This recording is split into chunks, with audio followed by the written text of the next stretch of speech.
Lucifer Valentine is an underground horror filmmaker whose movies sit at the absolute bottom of every disturbing film iceberg on the internet, and the people who know his name wish they didn't.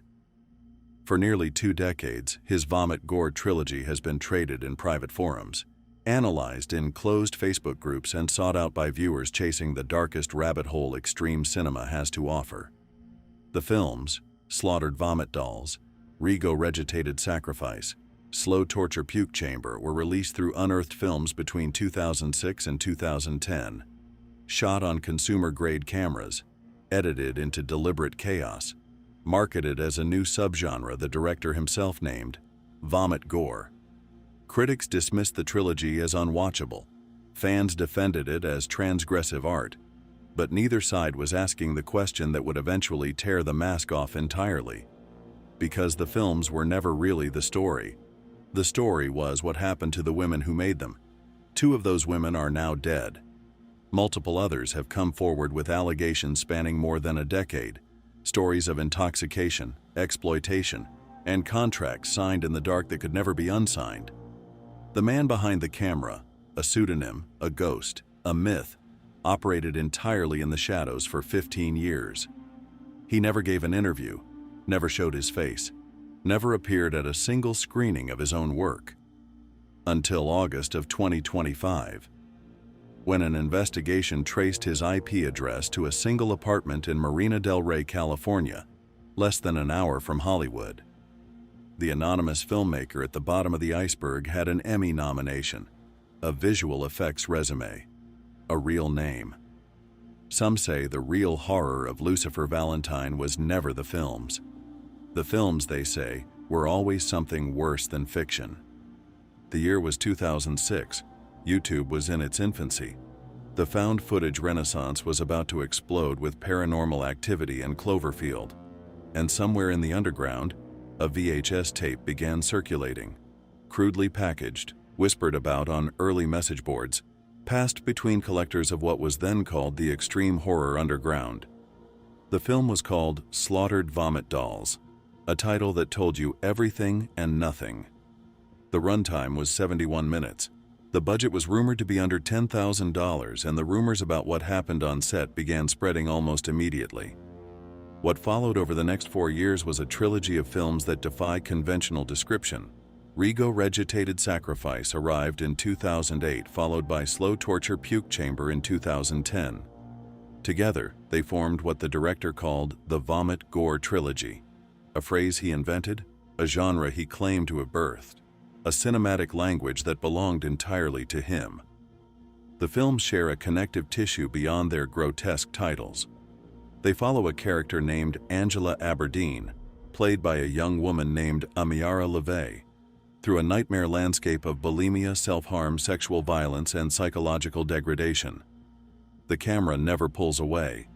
The editing is fractured and hallucinatory.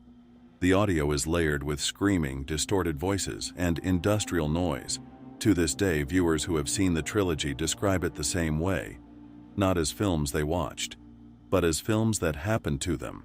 For those who have never seen the Vomit Gore Trilogy, and most haven't and most shouldn't, a brief accounting is necessary.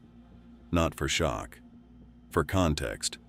Slaughtered Vomit Dolls presents itself as the fractured memories of a bulimic dancer-turned-prostitute named Angela, who experiences a series of hallucinations involving murder, demonic possession, and sexual violence. The film was shot largely in first person, the camera jerking and refocusing as if trapped inside a dying consciousness. Dialogue is sparse. Narrative is nearly absent.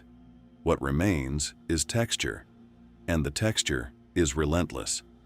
Regurgitated Sacrifice continues Angela's descent, this time through a structure the director described as a black metal music video stretched to feature length. The imagery becomes more abstract, more ritualistic. There are sequences that appear to document genuine self-harm. There are moments where the line between performance and documentation dissolves entirely. And this dissolution, this deliberate blurring of what is real and what is staged, is arguably the trilogy's central artistic choice. Slow Torture, Puke Chamber concludes the trilogy with what the director marketed as the ultimate statement on addiction, trauma, and the commodification of the female body. The film was so extreme that Unearthed Films, the distributor, reportedly hesitated before releasing it. The final cut runs 84 minutes. According to forums that track these things, fewer than 2,000 physical copies of the complete trilogy are believed to exist. But the films, as it turns out, were only half the story. In 2015, 6 years after the Vomit Gore Trilogy concluded, a woman named Hope Lycan spoke publicly for the first time. She had appeared in Slaughtered Vomit Dolls as a teenager. Her account, published across social media and later amplified by investigative outlets, described a set where intoxication was not incidental but structural, where contracts were signed under conditions that made informed consent impossible, where the distinction between actor and victim was never clarified because clarifying it would have interrupted the shot. Then there was Amiara LaVey, the face of the trilogy, the actress who played Angela Aberdeen across all 3 films. In the years following the trilogy's release, LaVey's public presence dwindled to nothing. Her social media accounts went dark. Attempts by journalists and documentary crews to locate her failed. Rumors circulated. Some said she had left the country. Others said she had died by suicide. In 2020, a death certificate confirmed it. Amiara LaVey, real name withheld by her family, was dead at the age of 35. A second woman associated with the production also died in the years following the trilogy's completion. The circumstances of her death remain contested. Some sources report overdose, others report suicide. What is not contested is that she appeared in Slow Torture Puke Chamber, that she was barely 20 years old at the time of filming, and that she never worked on another film. But allegations did not stop with the dead. Living survivors, women who had appeared in the trilogy or subsequent Valentine projects, began to speak. Some described being plied with alcohol until they could no longer stand. Others described being pressured into acts they had explicitly declined on camera.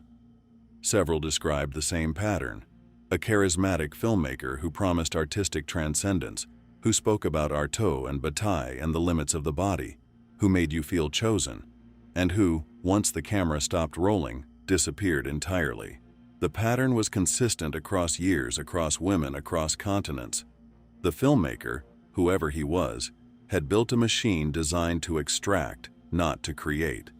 And for nearly 15 years, he was invisible. Then arrived August of 2025, and a door that had been closed for nearly 2 decades began to open. 2 investigative YouTube channels, Reckless Ben and Trilogy Media, launched parallel investigations into the identity of Lucifer Valentine. Their methods were digital forensics, public records analysis, and direct confrontation. Their first breakthrough came through IP tracing. A server associated with Valentine's official website was linked to a residential address in Marina del Rey, California, less than an hour from Hollywood. The second breakthrough was more significant: an Emmy nomination. A visual effects resume on IMDb listing credits on major studio productions. A professional history that looked nothing like the anonymous underground auteur the mythology had described. The filmmaker hiding behind the pseudonym Lucifer Valentine was not an outsider, not a renegade operating beyond the reach of the industry. He was inside it. He had been inside it the entire time. Reckless Ben flew to California. He arrived at the apartment in Marina del Rey with a camera crew.